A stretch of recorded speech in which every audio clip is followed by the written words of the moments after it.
the weird just asking There must question. be conspiracy, and you're just asking questions. We're just asking questions. Just asking questions.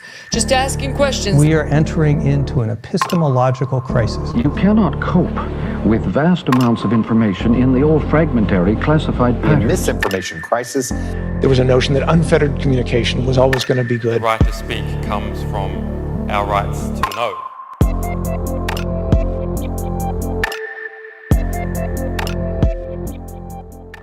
Time for the nuclear option. Just asking questions. I'm Zach Weissmuller, Reason Senior Producer, joined by my co-host, Reason Associate Editor, Liz Wolfe. Hi, Liz. Hey, Zach. A nuclear renaissance may be afoot. The partial reactor meltdown at Pennsylvania's 3 Mile Island plant in 1979 invigorated an anti-nuclear movement that forced the industry to a grinding halt for decades. But in 2023, the first reactor built from scratch since 1974 began operating. Big investments are being made in so-called advanced nuclear, which promises to deliver smaller, less costly, less risky reactors. And the AI boom has caused such an energy hunger that tech companies are talking about funding their own nuclear reactors. In fact, Microsoft wants to reopen 3 Mile Island. We are so back. At least that's what today's guests tell us. Isabelle Boemeke is a nuclear influencer. What is that? Well, she'll tell us more in a minute. But what I can tell you for now is that she kissed a cask and she liked it. Boemeke is a Brazilian fashion model who developed an interest in nuclear power's potential to reduce CO2 emissions. Isabelle, thanks for coming on the show. Thank you so much. Very excited to be here. Well, let's start with that first picture because I think it really captures your vibe. What's your goal with content like this? Well, it's really just to show people that nuclear waste is not a big deal. I feel like whenever you talk about nuclear electricity, and by the way, I use the term nuclear electricity just to be very clear on what I'm advocating for. It's just the use of nuclear to make electricity. And whenever I bring that up to somebody, the first question, or maybe the second question, is always, what about the waste? And I think even for myself, that was one of the biggest hurdles in my road to adoption of nuclear electricity, was that I was concerned about the waste. But in my opinion, once you see what the waste looks like, once you see what a small amount of waste nuclear power plants produce, and then once you see that we're actually able to manage that waste very safely, I think it shifts people's mentality. So that was really my goal with that photo, is to say, hey, listen, this is the waste everyone is so afraid of. And as a matter of fact, I can kiss this cask and nothing is going to happen to me. How is this the waste that we are concerned about? Can you quantify it really fast? I know you had a good reply to some of the hate where you were basically trying to put it in context for people. Did people think you were going to grow a third arm or something from getting that close to it? Yeah, for sure. So people were like, oh my God, she's putting her future children at risk by doing this stunt and so on. But obviously, I didn't just go blindly and kissed a cask of nuclear waste. I was wearing a dosimeter, which is a little device that measures the amount of radiation that you're receiving. So I knew at all times the amount of radiation I was getting, and it was minimal. I mean, it was like 0.4 of a dental X-ray, and I was walking around the waste casks and kissed it for about 40 minutes or so. So you're getting nothing amount of radiation. I also think, in terms of, Liz, to your point, just the size, you can't really see on that photo, but the whole waste facility at Diablo Canyon maybe has 50 casks or so of that size, and that's for about 20 years of making electricity for 3 million people in California, which is not that big at all. And just in terms of an individual amount of waste that somebody would produce, I always like to exemplify it as a Coke can. So imagine you're holding a Coke can.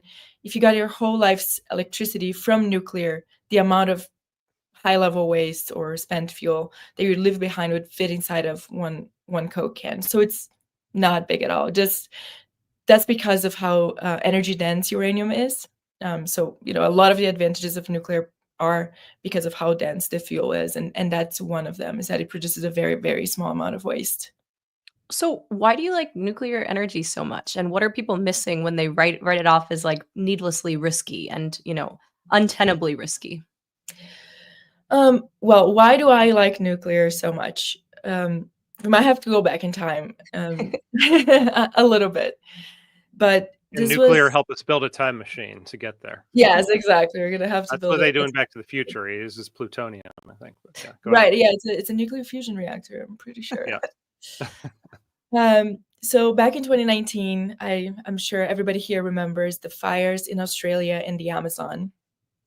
Back then we thought like 2019 is the worst year ever. Little did we know that 2020 was around the corner. But I just remember seeing those images of the fires in Australia, but especially in the Amazon, because I'm from Brazil. So that just hit a little bit harder for me. And I just remember thinking I wanted to do something to be a part of the solution to the climate crisis. And back then I had no idea what that was, going to be, but I just felt compelled to do something. And at the time I was working full time as a fashion model and also building a cosmetics brand. And quite frankly, when I saw those fires, I thought I was wasting my time on things that were not very important. And this is a funny story, but after a 10-day water fast, I randomly had this crazy idea of becoming a nuclear energy influencer. I thought that nuclear had to be a part of the solution. And thankfully, 2020, the silver lining was that I had a lot of time to just go deep on nuclear electricity and start making content about it. But the reason why I decided to focus on it specifically and not some other sources was because it was the only one that the only clean source of energy that I perceived had this negative bias that was something completely made up. Everybody pretty much is on board with solar, wind, although, some people now say that wind turbines cause cancer. But nuclear just had this stigma around it. And that part to me was very, very fascinating. And I wanted to crack the code on why people felt that way and how it could be changed. Do you feel like you have cracked the code? I think for the most part, I think obviously, as with anything that's controversial, there are several things, right? It's not just this one. But I think the main one is that the world was introduced to nuclear fission through bombs. That was the first use of nuclear fission, was just to create weapons. And so I think that already, it creates some sort of stigma that it's hard to shake off. And then the other fact is that after the bombs, for about 15 years or so, only governments could build and operate nuclear reactors. So this was something that was only used for military purposes. So again, it not only, it not only tells people that this is associated with bombs, but then also this is associated with big government. And when you look at, the movements of the 60s and 70s that were very anti-establishment, it's not that hard to see how they went from, maybe being open to something to being completely opposed to a technology that they fundamentally perceived as big government and evil. So I think that's the main reason why. You said that you were first motivated by environmental issues because of your beloved Amazon forest, which is important to the entire world, obviously. How is nuclear in particular going to save the Amazon? Why is it a particularly compelling technology from an environmental perspective? So the whole issue with climate change is that we're adding too many greenhouse gases into the atmosphere, which is, making the planet hotter and creating all this other effects. One of them being an increase in the frequency and severity of fires.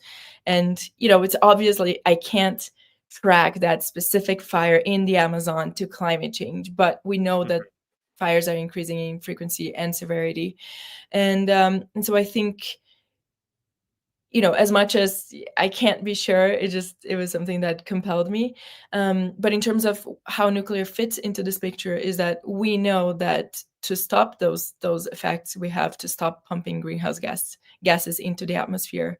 And one way to do that is to drastically reduce the amount of fossil fuels we consume, because when we burn fossil fuels, we release these greenhouse gases and so on. And so we need to cut back on the amount of fossil fuels we consume. And obviously, we're not going to stop using energy, so we have to start getting our energy from sources that do not emit greenhouse gases into the atmosphere. And that's just from the climate perspective. But I've made the point before that even if you don't believe that climate change is a concern, from an air pollution standpoint alone, there are about at least 4 million people that die every single year from air pollution that comes from burning fossil fuels. So just from that standpoint alone, we should be moving towards sources of energy that do not release particulate matter or greenhouse gases into the atmosphere. And nuclear is one of them. And again, to my point earlier, it is what I perceived at the time. It was the only one that had this stigma associated with it.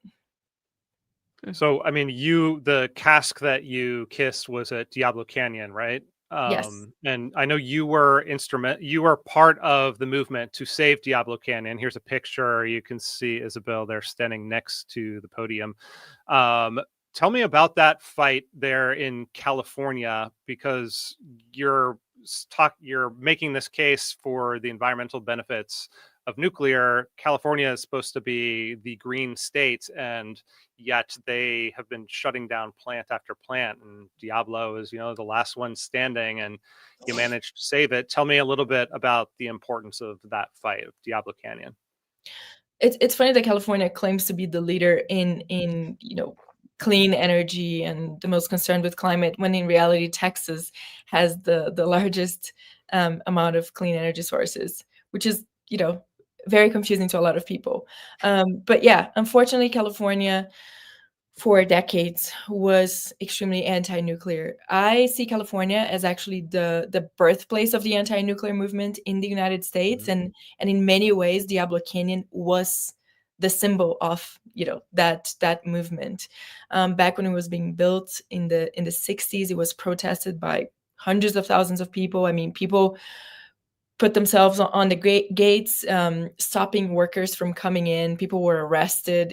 Famous musicians were arrested protesting the build of this plant. So it has a very juicy history. And like I said, it was in many ways the symbol of the anti-nuclear movement in the United States. And so when I started my advocacy work back in 2020, I very quickly started looking into all the plants that were at risk of being shut down in the United States. And there were 5 at the time. I can't remember all of them, but it was like a couple in Illinois, and Diablo Canyon was one of them. Diablo Canyon was supposed to shut down in 2025, so this year. And I figured that if I focused on it, it would potentially serve as an example to the rest, not just of the country, but to the rest of the world, that, public opinion is shifting. And if nuclear can make a comeback in California, it can make it anywhere except for Germany at this point. But that's another topic. So I started focusing on Diablo Canyon. And back then I remember calling a bunch of different pro-nuclear environmental organizations, which there aren't too many, but they all kind of told me the same thing, which is, yeah, just forget about it. It's just, a lost cause. This plant is going to shut down.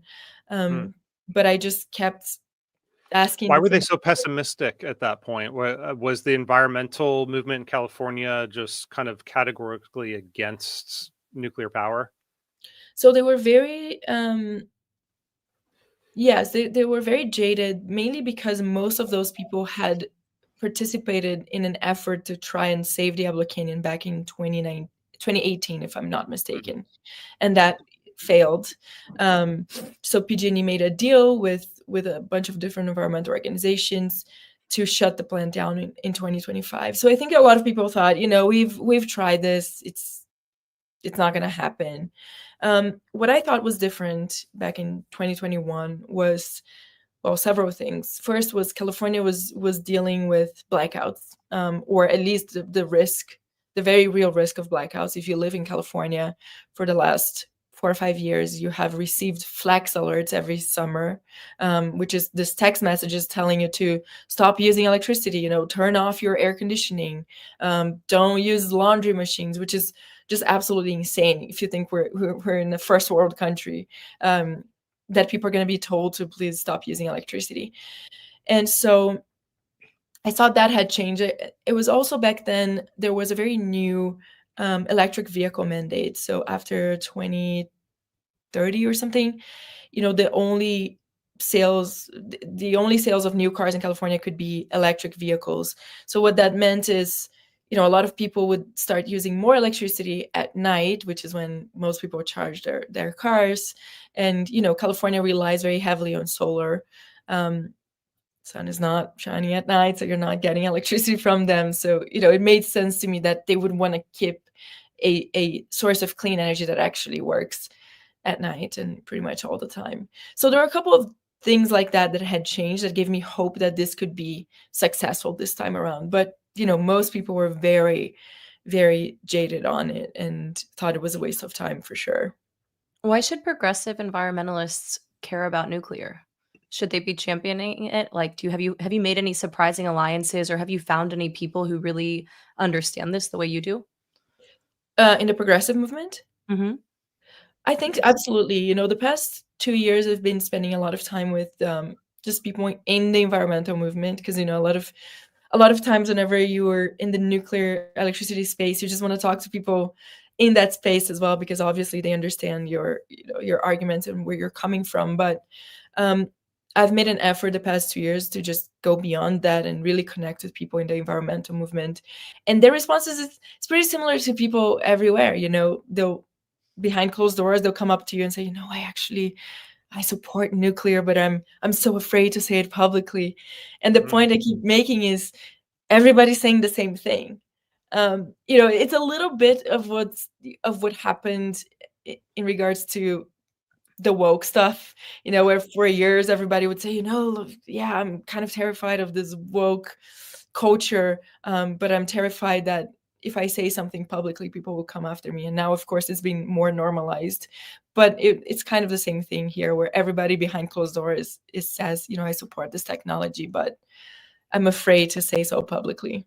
Does this annoy Yeah. you though, when so much is at stake? Like, they're literally declining to invest in the most important, like the future of energy, and it's just because of like cowardice, because a few progressives sort of co-opted the entire environmentalist movement and decided that nuclear was the enemy. Like, does it make you angry? It doesn't make, I mean, It makes me angry, and I'm not even as invested in this as you are, Isabelle.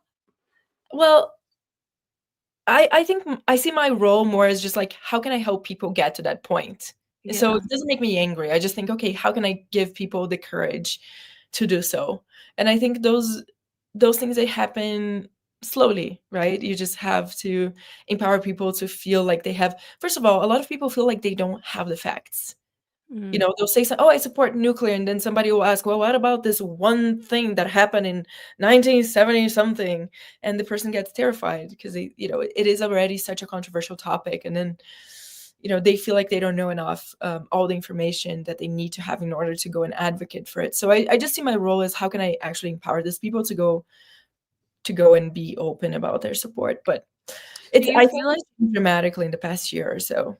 I've noticed that there are a few almost like copycat influencers, like, Really? other people. Isn't there, the former Miss America who has really taken a stand and in favor of, like, promoting nuclear energy? Like, are you welcoming the copycats, or do you find it to be kind of annoying that they're doing your shtick? I Oh think you do my it better than god. they do. No, first of all, she's an actual nuclear engineer, so it's not Okay. like, she's just, So are you copying her shtick, or is she copying yours? oh, I don't know that we're copying. I mean, she's, she's, like, super young and an actual nuclear engineer, and she just happened to be Miss America, and she saw that as a great platform to share her message, right? So I think it's super cool, and I think with all of this stuff, the more voices, the more people coming forward and saying that they support nuclear electricity, the better it is. So, I'm excited. Also, I haven't seen anybody making such weird content as me, but go. I'll be watching the day they do. I'll be like, yeah, just go for it. Yeah. And I mean, as far as kind of high profile people who have publicly flipped, I've seen Alexandra Ocasio-Cortez go from opposing the nuclear plant in New York to opposing Indian Point getting renewed to going and visiting the nuclear plant in Japan and saying, maybe this isn't such a bad idea. I've seen Greta Thunberg go to saying that, maybe it was a mistake that Germany abandoned all its nuclear plants if they're just going to go on oil and gas. There does, you're right, there does seem to be a cultural shift that has happened. Is there a particular, public flip like that that's been particularly encouraging to you or, meaningful that, okay, something really is changing? I think obviously those voices are very important. I mean, Greta was anti-nuclear. I actually haven't caught this comment that she made, but she was extremely anti-nuclear. Very prominent people in the Progressive Party do make a difference because those are usually the people who are mostly opposed to nuclear. It's actually progressive females. So it does make a huge difference to have a very progressive female openly support this technology, which is, I think makes a huge difference. But then also just from different industries, you mentioned all these tech companies making these big announcements and so on. That also sends a message. But it's been I think the Germany historic mistake was one thing that really radicalized a lot of people. And I think it's mostly because, quite frankly, people have been sold a lie for the past few decades. They've been sold a lie that we're going to be able to do it all with solar, wind, and good vibes, and we don't need nuclear. And we just, every single time in the United States when a nuclear plant has been shut down, I mean, that was the case with Indian Point, fully replaced by natural gas. And so I think people slowly are waking up to the fact that, hey, maybe, we've been lied to this whole time, and maybe we do need nuclear. And I think a lot of people are still very much, they're not excited about it, but they're open to the idea. Even Al Gore, I mean, Al Gore, when he was way younger, he was actually supportive of nuclear. Then he became extremely anti-nuclear.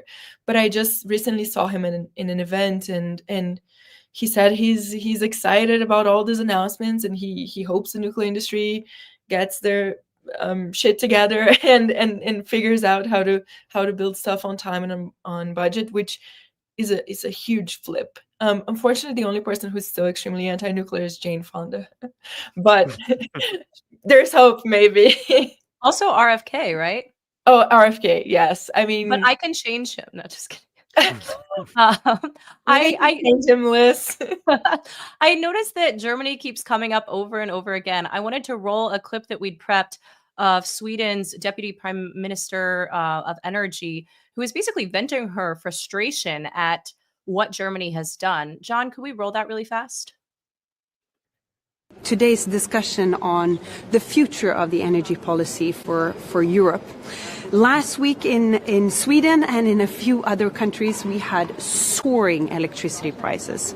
And the reason for this is very simple. We have an extremely weather-dependent energy system now. The last 11 years in Sweden, we have pushed in 13,000 megawatts of new installed production capacity, but it has almost exclusively been wind power. It has made prices and the production or the delivery and possible consumption very volatile. Is it more important to have a specific target for renewables, the amount of renewables, where you can tamper with statistics, for example, by closing down nuclear power plants, or is the main target fossil-free and clean energy production in Europe? I mean, no willpower in the world can override the basic rules of physics, not even Dr. Robert Habeck. Germany can take whatever decision they want, but they need to see it affects their neighbors a lot, and it is not fair that Swedes should pay German prices for German decisions, while we are providing Germany with fossil-free baseload, and they cannot do the same back. What's going to happen to Europe's energy grid in the future? Are we just moving toward an entire continent where people won't be allowed to use their washing machines at certain hours? I mean, hopefully not. Hopefully Germany's mistakes are very isolated and they learned a lesson. I mean, even Elon recently, he wrote this opinion piece, and obviously his entire career his focus on solar, but in his opinion piece he says, I hope Germany revisits nuclear and starts building it again, because it was a huge mistake to just shut it down when they didn't have baseload, carbon-free baseload power to back that up. Explain really fast to our audience, just if they're not super up on what's been happening in Germany, like what has Germany done over the last 10 or so years with regard to nuclear? I mean, it even goes farther back than that. But basically, Germany had this entire plan called the Energiewende. That the date of when this plan started is a little bit debatable. Some people say like the late 80s, the 90s, and so on. But they really, for at least the last decade, they've gone full on it. And the plan of the Energiewende is really a plan to shut down nuclear first and then fossil fuels after. So a lot of people that were confused as to why they shut down nuclear instead of fossil fuels, but that was a part of the plan all along. Germany has always been extremely anti-nuclear. And in their mind, nuclear was more dangerous than fossil fuels. It's that simple, which is completely unhinged, but it is how they saw it. And so Germany, yes, last year, they finally shut down their last 3 reactors. And here's the craziest story about this whole Germany shenanigan. So they had planned to shut the reactors, these last 3 reactors, way earlier, or at the end of 2022 or something like that. And they had to push the date of the closures because the war in Ukraine made it harder for Germany to buy Russian natural gas, which is what they were relying on to keep the lights on after they shut down their nuclear plants, just to show you how misguided this is. And so Germany, basically, they knew that they were replacing their perfectly fine nuclear power plants with Russian natural gas. So they had to push that, the closure, but they finally did. Now, the good news is that a few of these reactors haven't gone through the process of getting destroyed yet, so they could be reopened. This would obviously require an enormous effort and a huge public campaign, but it could happen. And another part of why this is also terrible is that German reactors and nuclear engineers, were some of the best in the world. I don't think it's crazy or a stretch to say that if they had focused instead on nuclear, on building nuclear plants and developing their technology and exporting the technology to the world, they could have been pretty close to having, clean electricity. But instead, no, they are deindustrializing their country. They still rely on Russian natural gas and the dirtiest coal. And they're just not only that, but they're trying to influence other countries in Europe to also shut down their nuclear plants. All the while, they're getting electricity from France and Sweden, who rely on nuclear. So it doesn't make any sense. It actually makes me mad. And I don't know, Germany seems to be hell-bent on just consistently being on the wrong side of history. That's all I can say at this point. It's wild that they are trying to export this idea after what has unfolded for the world to see. You mentioned that they're a buyer of France's energy. Could you just tell the story of France as kind of contrast to Germany? How are things going for them? So France is considered by many, the nuclear queen. Basically, the short story is that in the 70s, whenever there was the first oil shock, France, which depended very heavily on imported oil, decided to become energy independent, and they decided to go very big on nuclear. Back then, in the 70s, climate wasn't really a concern, so this was only motivated by energy independence, and they developed this very robust plan. It was called the Mesmer Plan, named after Pierre Mesmer, who was prime minister at the time. And they ended up building something like 48 reactors in 15 years, which is, quite impressive. And Yeah. today they have about 70% of their electricity coming from their nuclear reactors. So they enjoy of some of the cleanest electricity grids in Europe.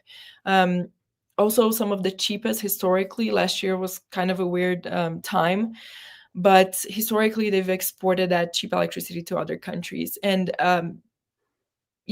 to the point that Ebba Bush was making before. By the way, I'm obsessed with that woman. She's like just Why? gorgeous and badass and all Yeah. the things. I just love her. But she's she's one of the few people who has the courage to say, we've gone down the wrong path in the past few decades Yeah. of just trying to achieve a stupid arbitrary goal of 100% renewables, which doesn't really mean anything because, by the way, burning trees is considered renewable energy. Like, what are we doing here? Why have we been excluding this technology? But yeah, it's very important. Obviously, like, we're now realizing how important it is to have firm, clean energy like nuclear, meaning something that works all the time and it's not variable, depends on the weather, like solar and wind. Well, yeah. Can we talk a little bit more about renewables? Because that was the alternative that was sold to us here in the US and all over the world for the past decade, 15 years. Um, I was, I lived in California through what the results of that were. I mean, this is just a map of the current energy prices, and California is ranked 48th in the nation, with I think Connecticut and Hawaii below it. Their argument is that renewable adoption is growing. If you look at this is showing the sources of U.S. electricity generation as of 2023. Renewables have now surpassed nuclear. We're at 21% renewables, 18% nuclear. And then, like, the argument you always hear from advocates of solar is that the cost of solar panels has fallen dramatically. So there's the graph, as as the doubling of capacity goes up, the costs have, with every doubling of capacity, costs have fallen by about 20%. So that's a very, on its face, encouraging statistic for solar advocates. And they are saying, now's the time for, no pun intended, but for solar to shine, because we've got cheap panels. We've finally figured out how to make batteries, and solar doesn't come with all of the worrying externalities that nuclear does. So just to clarify, I'm actually pro solar. I'm pro clean energy. I just think it's very stupid to have a goal of 100% renewable when we know that is just making making our actual goal of phasing out of fossil fuels just harder. So that's the thing that I'm essentially opposed to. But I think solar is great. I think we should be deploying more solar wherever it makes sense. Do I think solar makes sense in Germany? No. Not very sunny country. I don't know what to tell you. Like, why? It's like trying to put a bunch of wind turbines in a place that barely has any wind. Why are we doing that? Like, what is the purpose of that other than just some like stupid virtual signal? Sorry, I get very riled up by this. But let's for sure build more solar in California. I mean, why not? But to your point, you made a point that solar is very cheap. Obviously very, very cheap, but it doesn't matter how many solar panels you're deploying. When the sun is not shining, they're not making electricity, right? And so and we know that whenever you get to a certain penetration of renewables, like when you get to, I don't know, 70-80% renewables, it doesn't really any additional solar panel or wind turbine that you're adding, they're not actually increasing the amount of electricity you're getting. So it actually becomes cheaper to have something as expensive as nuclear, but some sort of power that can provide that backup as well, much cheaper than just adding a bunch more solar panels and batteries and so on. So it's not that I'm saying let's just go full nuclear and not build the other things. What the argument I'm trying to make is let's build more renewables and more nuclear, so these things can balance each other out. We can have a very robust grid with cheap electricity.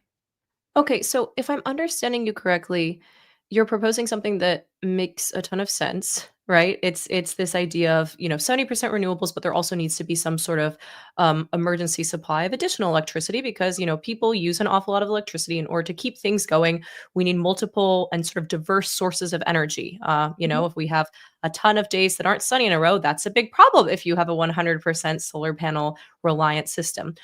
One thing I'm curious about to try to steelman a stupid argument, to try to steelman the 100% renewables Mhm. person and their argument, are they basically saying that 100% renewables is such a worthy goal that we should all tolerate um, less energy usage and less of an expectation that we should always have energy available to us? Are they basically saying that that's worth it?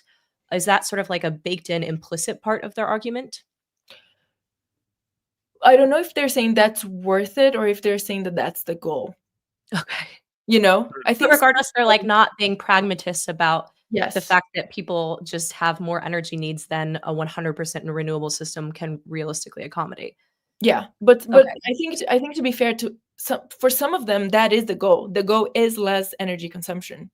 The okay. goal is less industrialized societies and so on. Like some people who promote that idea actually have that as a goal. Not all of them, Mm. obviously, but to some. When So you what look do you think back, of that? Like, I what do mean, you think of deindustrializing? Bad. bad in short. I grew up in a developing country. I didn't have laundry machines growing up. I didn't have a dishwasher. I didn't have air conditioning. I didn't have central heating. And I grew up in the south of Brazil, where it's actually very hot in the summer, but very cold in the winter. And I have these memories of hand washing my clothes in like a freezing water tank in the winter time. Hand washing bed sheets. And then I also have the memories in the summer of not being able to sleep because it was so hot and we had like a standing fan, but the standing fan is just blowing hot air on you, so it just makes it hard to sleep. And another topic a topic that gets me pretty mad, because usually the people who make the argument that, oh, we should just use less energy, they grew up in an energy rich society. They have no idea what they're advocating for. And let me tell you, when I was growing up, everybody around me was trying to save money to buy the laundry machine, to buy the air conditioning, because otherwise existence is just so much more miserable than it has to be. So I'm completely against the idea of that we should be using less energy. And I think, quite frankly, you're a bad ignorant person if you propose that idea. No. So, like, half Uh, of the EU, right? Well, it's interesting because you see laws passed, like I believe, Spain passed a law a few years back that basically, they tried to mandate how much AC you can use, right? And try to sort of like there's more thermostat mandating in the EU than we have in the US, but it's very concerning thinking about like what would happen if that type of thing came here. And I think many people sort of justify by being like, oh, well, surely you can suffer a few degrees of discomfort for the greater good. And it's like, yeah, but I don't want the government telling me how cold or hot I can keep my house. And I think if we're going to live in an advanced, industrialized society, we shouldn't necessarily have to be making those trade-offs. It should be how much money do I want to pay for this? And what's my own personal comfort level? And it's kind of disturbing to me that Europe is still seen as something worth emulating when like that's not what I want for our country at all. Yeah, it's definitely not something worth emulating. I think there's a lot of studies as well um, funnily enough, IQ and air conditioning. I mean, it's known that Oh, kids really? kids kids test a lot better in school whenever they have air conditioning in the classrooms. Hmm. Um, and I feel that for sure. When I'm really hot and just can't get cool enough, you just feel like you don't want to do anything. You just want to be, laying around. Um, we can get into like this whole like deeper conversation of what is it that brings life meaning and what makes people happy. Maybe just living a very comfortable life isn't the thing that makes us happy, but I think that some comforts, right? Like air conditioning, being able to have your house be at a right temperature so that you feel comfortable. not having to hand wash your bed sheets, because that it's not just about discomfort, it's about time. It's about time that you could spend doing anything else. And then also, I think it's just so crazy to be thinking about reducing energy consumption when we have clearly entered the era of AI, and we know the amount of energy that this technology alone is going to consume. And by the way, AI is just one of the technologies. Look at crypto, how much energy consumes, and how many more technologies in the future, in the next 5 to 10 years, that we can't even think of yet, are going to come up that just consume energy. So I think instead of focusing how can we use less energy, we should be focusing on how can we ensure that the energy sources we're getting are damaging less the planet. I think that's the way I think about this. And is nuclear perfect? No. Is solar perfect? No. But all of them are sure as hell way better than fossil fuels.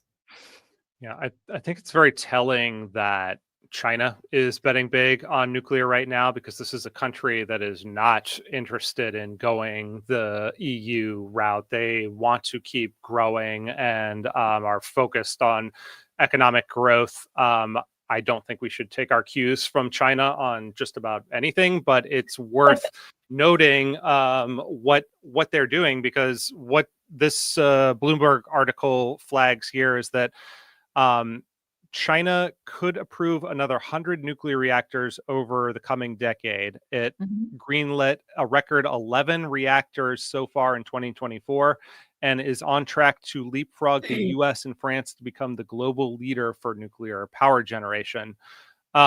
When I think of, I mean, it makes a lot of sense for them. It also does raise some of the concerns that I think people have about nuclear when they think of a country like China getting more and more fissile material. There is the argument, you mentioned at the very top that you're for nuclear electricity. Obviously, nuclear has dual use, and when we think of other countries, especially ones that are not exactly allies, might be rivals of the US going nuclear, it can be kind of nerve-wracking, because it just means more of that material with at least the potential to be diverted into weapons programs. I had this other slide here because that is kind of what happened in India in the 70s. They called it the peaceful explosion. They had a nuclear program, and then they decided to just kind of do a little nuclear test, and that eventually led to more nuclear tests, and that led to Pakistan developing nuclear weapons. And so the argument then is that we should just be very wary of this technology, not because it's particularly dangerous necessarily in its energy producing form, but because it creates the opening. When you think about what Iran is doing with its nuclear power program, we're all, I think, rightly suspicious of that. So, I mean, is nuclear energy just bad for existential risk? Well, I think this is the thought experiment, right? If we shut down every single nuclear reactor on Earth, are we going to get rid of nuclear weapons? And the answer to me is clearly no. No. Also, let me pull up just so people can see. This is where we are with estimated nuclear warhead stockpile. So there has been a downward, slope on them. Those two lines that are above everyone else, that top line is the world. Those two lines that are dwarfing everyone else is the US and Russia. And it's kind of flatlined and even like ticked up a little bit recently. So yeah, but continue. Your point is that even if we abolish nuclear energy, that's not going to make that line go down to zero. No, not at all. And the countries that already have the weapons, they already have the capabilities to produce the weapons. So it's not like China building more nuclear reactors. I mean, they already have a nuclear weapon, so they can build more if they want to. I think the other argument is the chart that you just showed, which is we've peaked in the 80s in the amount of nuclear warheads worldwide. And if the argument was that more nuclear electricity invariably leads to more nuclear weapons, that line would have continued going up because more and more countries have developed nuclear electricity, have built nuclear reactors for electricity purposes. So we don't see that happening. Does that mean that, there is no risk? No, absolutely not. So I think that's where organizations like the IAEA, which is the International Atomic Energy Agency, comes in, and they're kind of the nuclear watchdogs. They make sure that the countries that are embarking on nuclear energy, and even the countries that already have, that they're only using the fissile materials for peaceful purposes, could be even more robust. There could be even more guardrails. But I think, like I said before, I think that if the argument was that more countries having nuclear electricity would invariably lead to all of them having nuclear weapons, it just hasn't panned out that way. So I think that's very encouraging. And on the other and then on the other side, you have countries like North Korea, who didn't have a peaceful program, and they just went and skipped right straight into weapons. So it is also possible to build weapons without having an energy program. But you invoking the IAEA sort of does raise another one of my sort of libertarian gut reactions, which is like, does nuclear energy just necessitate strong international government or strong national governments, like big centralized states that can regulate this very hazardous material? Seems like nuclear necessitates that in a way that other forms of energy production can have, just by their nature, be more decentralized. Yeah, I think it definitely does. Just from a this connection to weapons standpoint. I don't think that's necessarily a bad thing, but I'm not a libertarian. And I also think that the technology is here. We're not debating on whether or not we should embark on this technology. The technology exists. We're going to have to deal with it for the rest of humanity's history. The question is, how are we going to deal with it? I think that to me is more important than thinking, because, okay, let's say the United States decides to not develop nuclear electricity anymore. China is not going to stop. Russia is not going to stop. So the question, I think, then is, should we just give the lead to China and Russia, which is what's happening now? Right. What about, with technological solutions to some of the safety issues? Like how much do you think the hot new thing in nuclear now seems to be these small modular reactors, and the whole what they call advanced nuclear, next generation nuclear. And I saw that just this week there's this lawsuit going on in Texas. I'm going to pull up some of those documents, where it's the state of Texas and Last Energy Inc. versus the United States Nuclear Regulatory Commission, the NRC, which is like the federal agency that regulates nuclear power. And this company is developing something called a small modular reactor. They actually call it a micro reactor because it's like super small. And what they're arguing is that these shouldn't even be regulated by the federal government. They say the NRC itself has confirmed that small reactors with certain safety features do not threaten public health or safety, as they allow virtually no radiation exposure to the public. The NRC has recognized that it is supposed to draw a reasonable line based on a quantifiable measurement of radiation exposure, rather than unthinkingly labeling everything as dangerous. And then they kind of lay out what this regulation does to companies trying to develop this new technology. The NRC took nearly 9 and 7 years, respectively, to issue licenses for the 2 most recently submitted conventional reactor applications. And those timelines are far too long to be practical for many promising commercial applications of micro reactors. And it concludes by saying the NRC has recognized that, licensing aside, developers have suggested that self-contained microreactors might be ready for operation within days to weeks of beginning construction at the deployment site.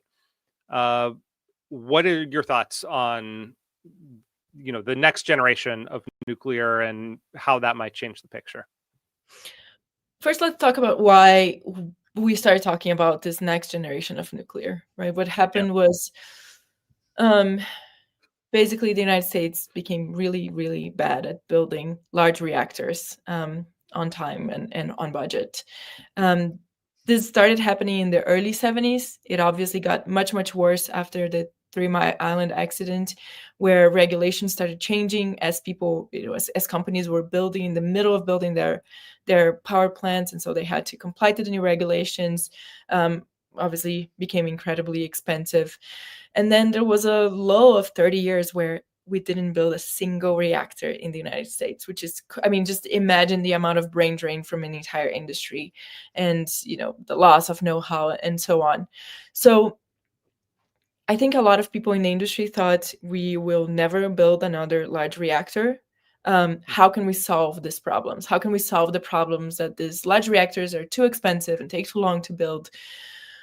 Well, we can make them smaller, and we can make them be manufactured in factories, and they can be shipped on the back of a truck, and be built within days. This idea of small modular reactors, they're not new. In the 60s, the U.S. government actually built several of them. They experimented with a bunch of them, and a couple of them kept performing better. And they realized that the bigger they got, the more sense it made from an economic standpoint. So that's why we have the reactors that we have nowadays, is because we started experimenting with small ones, and we started making them bigger and bigger and bigger, so they would make more sense financially. That's not to say that maybe there isn't space to build small reactors. I just don't see them becoming the predominant share of nuclear electricity, because of we've already experimented with that, and we've already learned that you have to make them bigger. There are a couple of things that we don't need to get into in terms of micro reactors specifically, but there are a lot of fixed costs that you actually you just have to have those things in order to have a safe reactor in the first place, and those costs, they're going to be the same no matter what the size of your reactor. And I think there are very compelling, serious studies that points to the fact that this very small reactors are never going to be cost competitive with larger reactors when it comes to like a megawatt hour basis. So all of that said, I think there's space for them. I don't think they're going to be the majority of nuclear share. I think this lawsuit is an interesting approach. I'm very curious to see what the response is going to be. I'm very skeptical that they'll be able to bypass the NRC. You are dealing with nuclear materials after all, so I don't know. I mean, I don't know how they're going to be able to bypass any regulation. I'm curious to see what the response will be. I'm also curious to see what will happen in this new administration, that is supposedly trying to cut all the red tape and so on. So I'm curious to see, but I am actually very bullish on large reactors. They work, they're safe, we know how to build them. And as much as the Vogtle construction was a nightmare, we now have thousands of trained workers who can go on and build the same reactor again. So I don't think we should discount the large reactors just yet. Let me ask you about the Vogtle disaster, because that brings forth the issue of cost. Here's a picture. This is Plant Vogtle in Georgia, which was a long time in the making. 17 years, $28 billion, and now likely to have Georgia customers paying much more for electricity for a while. There's this recent report out of the Department of Energy that ranks nuclear across the board on various metrics: clean, yes; firm, yes; low land use, yes; concentrated local economic benefits, yes; additional applications, yes; and then the only no here is cost competitive today. That's a big question mark there. Given the Vogtle experience and just the extreme, that long stretch of zero construction whatsoever, why are you bullish on this, even being economically viable over the next decade? First of all, it has been in the past, right? Nuclear in the 60s and 70s was actually very cost competitive with fossil fuels even. So there is an argument that it has been in the past, so it can be done, right? It's not like this reactors and plants are being built with exotic camel hair. It's not like an exotic substance. They're built of very simple materials.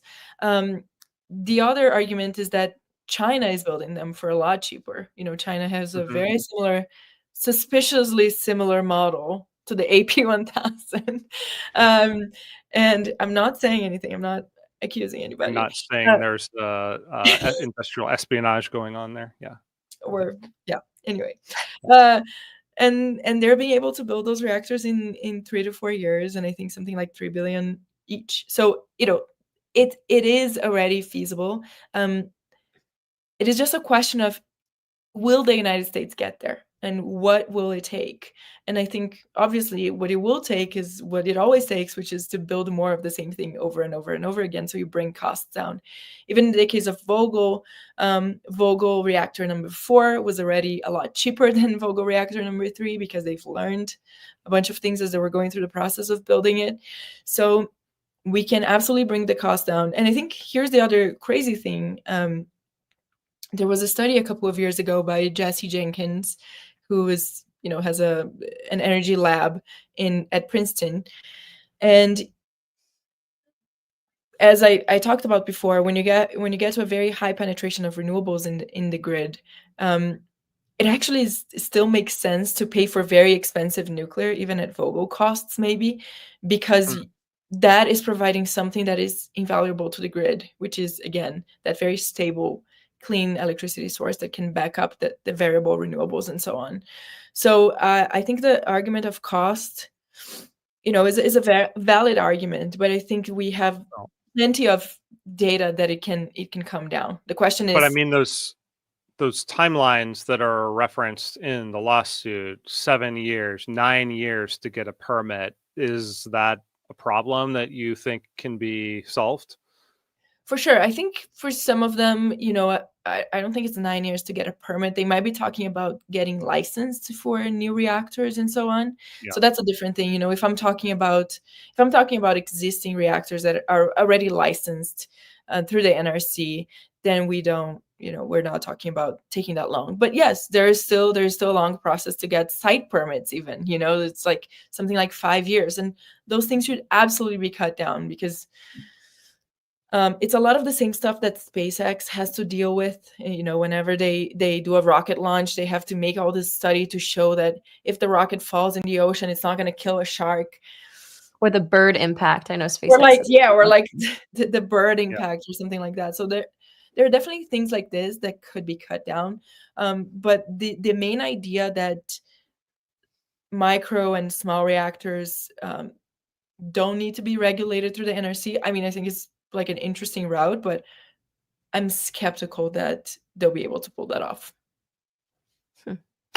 So I want to turn our discussion, in the final few minutes that we have with you, toward the sort of like digital nuclear hippie realm that I think you sort of occupy. You were recently tweeting about microplastics and referencing Brian Johnson, a former guest of ours, and his blueprint microplastic testing kit, I believe.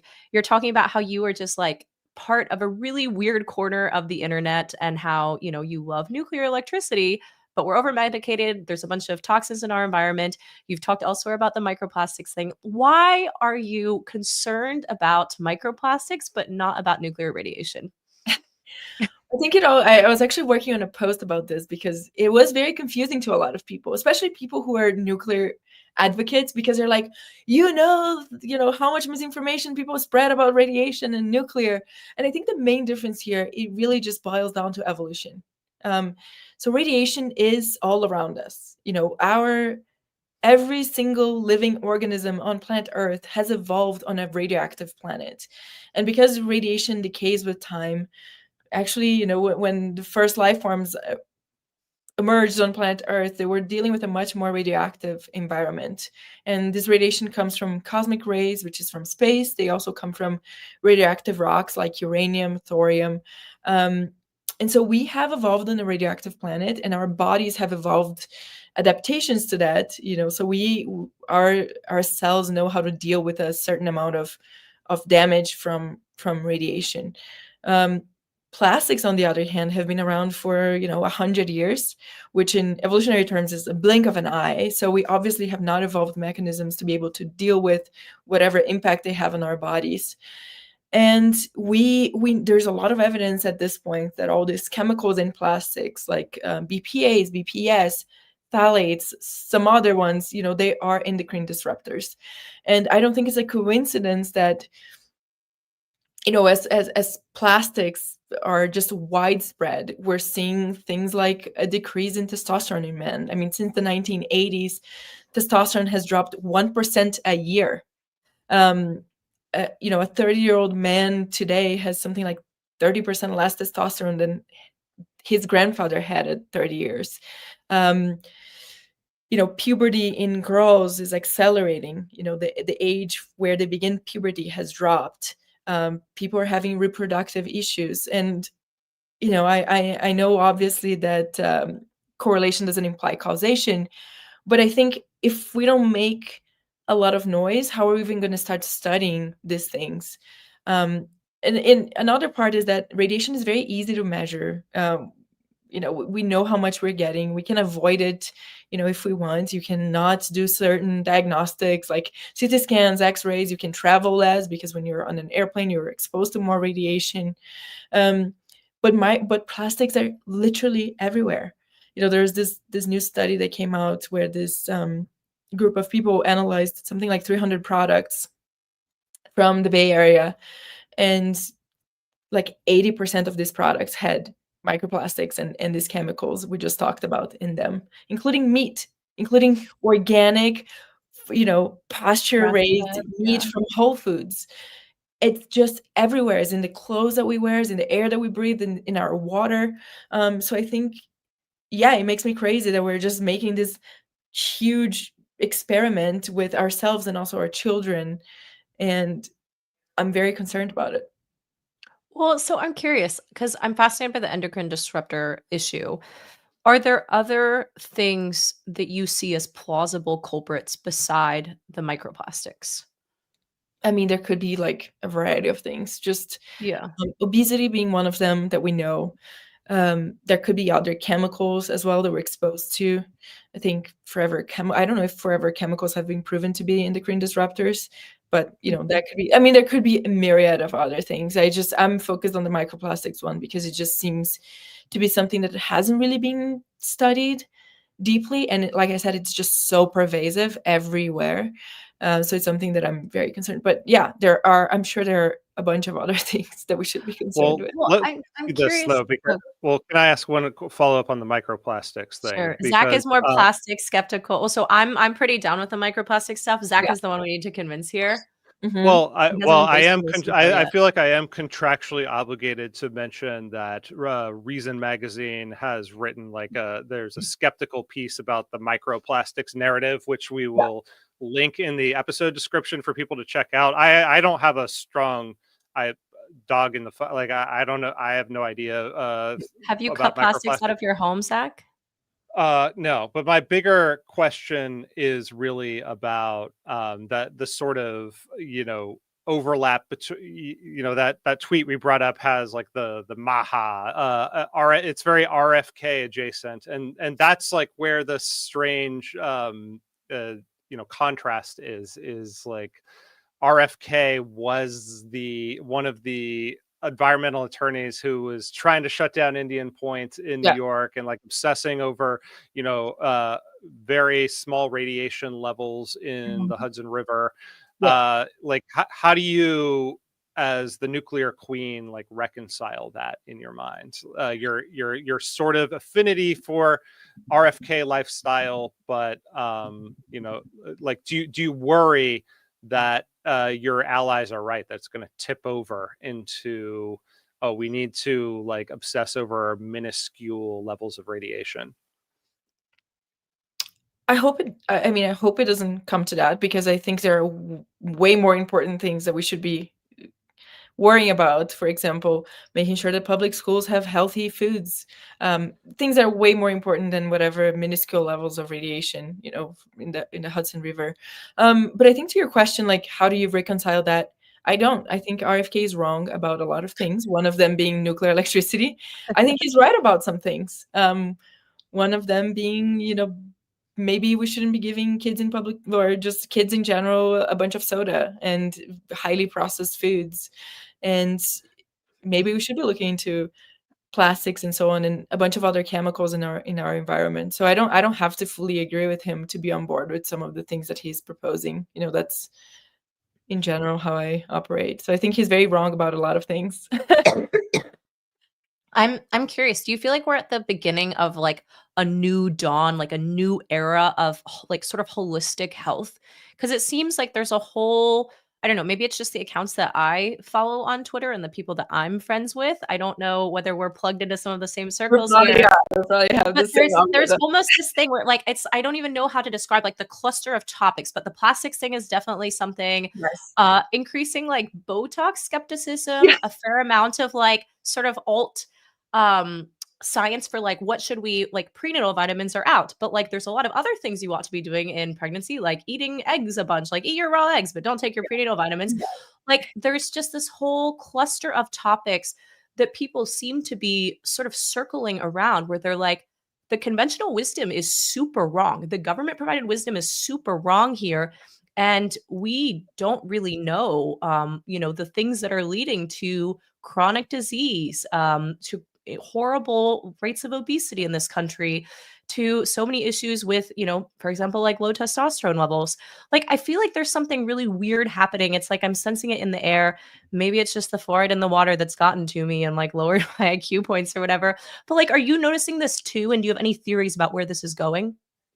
I am noticing it too. I think it's fascinating. I'm very much into circles. There's other like bubble in the internet that thinks that actually the primary foods we should be eating are high sugar content fruits. So, What? which is exactly. So I'm seeing two complete opposite. The no Botox, eat high sugar content fruits feels like a ploy by women to make other women look bad, right? Like, this is an obvious plot. Yeah, well, I'm interested in. So I'm a very open-minded person. So I'm always like, okay, let me hear what these people have to say. But it's just so crazy, because it seems to be the case that all the latest studies point to the fact that actually we shouldn't have too many sugar spikes, and we should control the amount of sugar that we eat. And now you have all these people saying that no. I think nutrition is always going to be confusing, because ultimately different people need different things, and different people feel better in certain diets. I mean, there are people who are carnivores, and they do great. I've tried being vegetarian several times and I just feel awful. So I think that different people will just respond differently to diets, and that's fine. But what I also find fascinating is this like desire to return to a more traditional and lifestyle. And you can see that with the treadwife movement, which is so funny because they're actually total girl bosses. Like Ballerina Farm charges, I don't know, $100,000 per post. She's just like crushing and making money, but she's selling this image of a treadwife. So you see that, and then you also see this like almost like dream to make your own garden and homestead and all of that kind of stuff. And I don't think it's a coincidence that it's happening as we're entering the AI era. I think that people, miss just this connection to the earth. So I think it might be, it might be the case that once we have AGI, the world is just going to split into the people who are like fully online and they live in virtual realities and they just live in these pods and so on. And then the people who completely reject that and they just go grow their own food and live. But aren't all three of us perfect examples of the types of people who are totally torn between these two worlds. Yeah, Like and there's this like massive, I feel like there are dozens of us, dozens, but like truly I feel this pull within me of like the tactile world is of so much interest, and this return temptation, like, yes, sign me up, let's homestead, baby. But there's also like interplanetary exploration. I don't know. Don't mind if I do. And so like, what is it that's happening right now? Are we just clinging to the farm plots because we're uncertain about the future, or is there something different happening here? Well, I think it's more like we're lacking a vision, right? When you look at something like the cyberpunk aesthetic or even the solar punk aesthetic, people are kind of drawn into that. But this specific mindset of combining the homesteading with the super technological society doesn't have a vision out there. It doesn't have an aesthetic. It's just something that we feel the pull towards, but we can't really express it. And I've been playing around with different ideas in my mind. I think one of them that's really cool is like, it's like techno pastoral. You know, it's something where vaporwave tradwife, perhaps. Vaporwave is like vaporwave just feels too techno for me.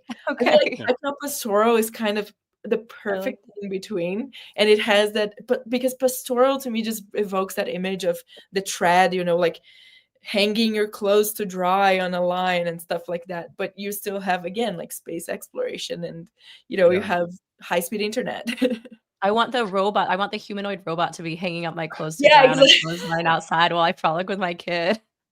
Yeah, no, I mean, I love what you're saying. I love the technopastoral idea of like, you can't go back, and we don't want to go back. We don't want deindustrialization. We already talked about that. We want to use these advances to reconnect with our own humanity or something like that. Exactly. That's a great vision to put out there. I want to bring the show to a close on that note by throw you the final question, which we ask everybody, which is, what is a question that you think that more people should be asking?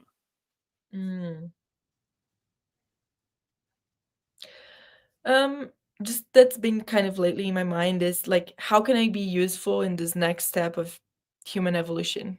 Because I think we're entering a mind-bending, truly unprecedented era, and I think a lot of us should be asking that question. Like, how can I be useful in moving humanity through this period and moving it through its challenges and so on? Perfect. I appreciate you raising that question and sharing all your insights on nuclear. It's been a great conversation. Thanks for joining us, Isabelle. Thank you so much, both. Thanks so much. All right, we'll see y'all next week. See you. Thanks for listening to Just Asking Questions. We drop a new episode every Thursday, so if you want to support the work we do, please like and share this episode, subscribe to our new YouTube channel, and follow the show on your favorite podcasting app. See you next time.